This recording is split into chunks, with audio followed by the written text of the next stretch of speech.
Very good. हाँ तो देखिए बेटा, एक capital Q is given to conductor and point charge small Q is placed at distance small R. तो आपको बताना है कि फील्ड इंटेंसिटी क्या होगी सेंटर ऑफ कंडक्टिंग स्फीयर पर। ठीक है, due to the charges on the sphere, कि स्फीयर पे जो चार्जेस हैं, स्फीयर पे चार्जेस होंगे, कैसे होंगे हमें कोई आइडिया नहीं है बेटा उसका, क्योंकि ये आइसोलेटेड नहीं है। ठीक है, यहाँ पर स्मॉल क्यू रखा है तो ये बिल्कुल सिग्मा प्रोपोर्शनल टू 1/r को फॉलो नहीं करने वाला। प्लस क्यू की वजह से इसका नेगेटिव इधर अट्रैक्टेड ज़्यादा रहेगा।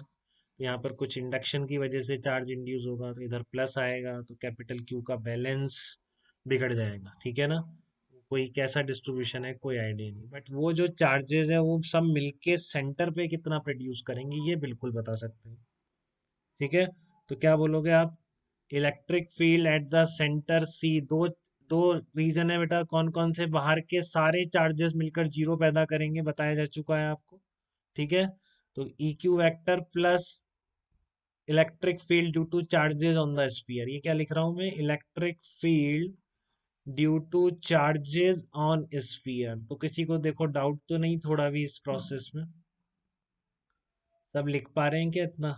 एक बार चेक करिए, दिक्कत तो नहीं है किसी को भी?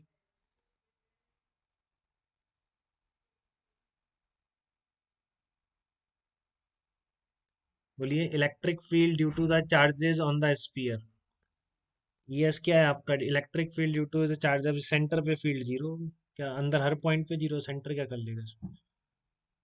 ठीक है, तो अब आपको जो ई एस वेक्टर चाहिए था उसकी डायरेक्शन भी पता है, उसका मैग्नीट्यूड भी पता है। डायरेक्शन होगी, पॉइंट चार्ज इधर पैदा करेगा तो सारे चार्जेस मिलके अपोजिट डायरेक्शन में पैदा कर रहे हो।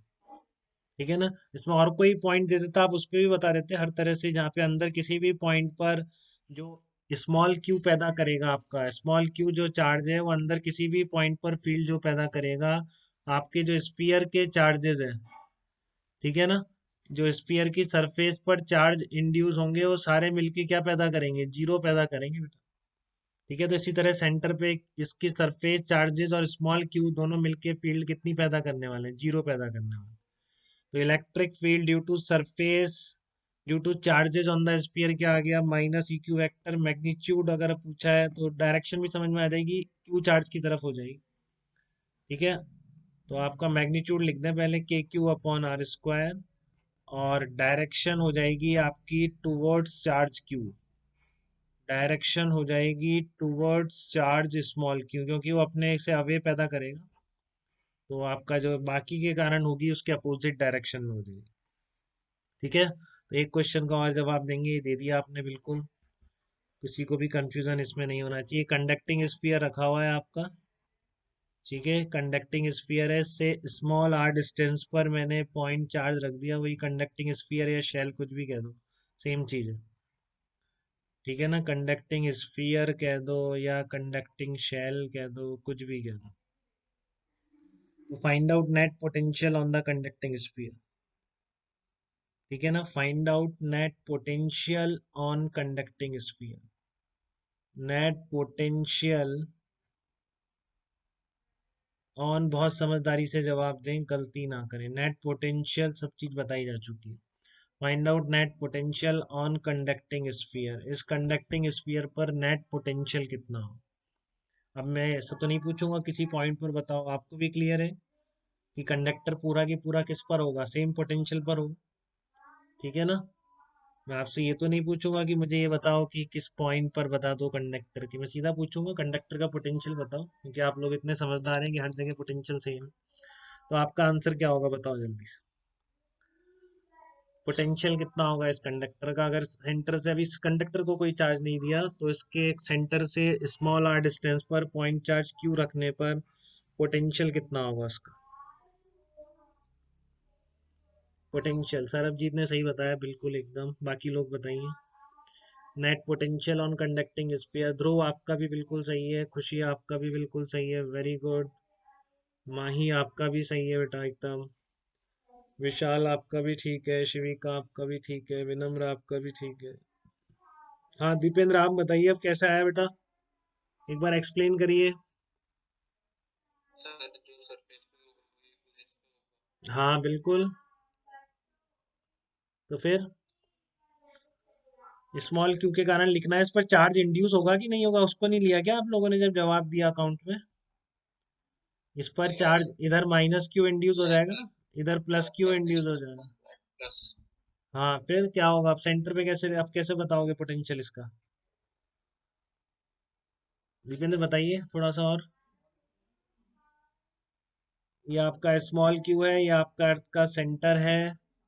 तो मैं आपसे पूछ रहा हूँ कि find out the net potential on conducting sphere. पूरे कंडक्टिंग स्फीयर पे नेट पोटेंशियल का जवाब क्या होगा?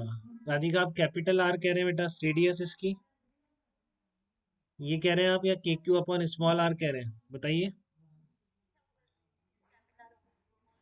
हाँ आप राधिका आप रीजन बताइए बेटा, आप एक्सप्लेन करिए कैसे इंड्यूस चार्ज का क्या किया आपने। इंड्यूस चार्ज हो गया तो चार्ज केवल स्मॉल क्यों नहीं रहा, सरफेस पर भी तो चार्ज आ गए।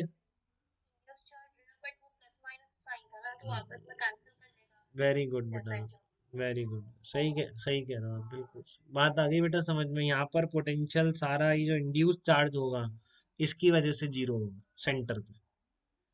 ठीक है ना?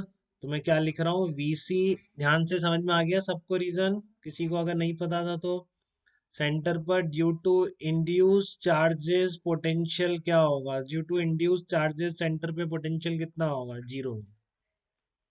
ठीक है, क्योंकि माइनस क्यू प्लस क्यू देख लो सबकी डिस्टेंस सेम है। जितना माइनस क्यू का प्लस क्यू उतना ही है, और सबकी सेंटर से डिस्टेंस सबकी सेम।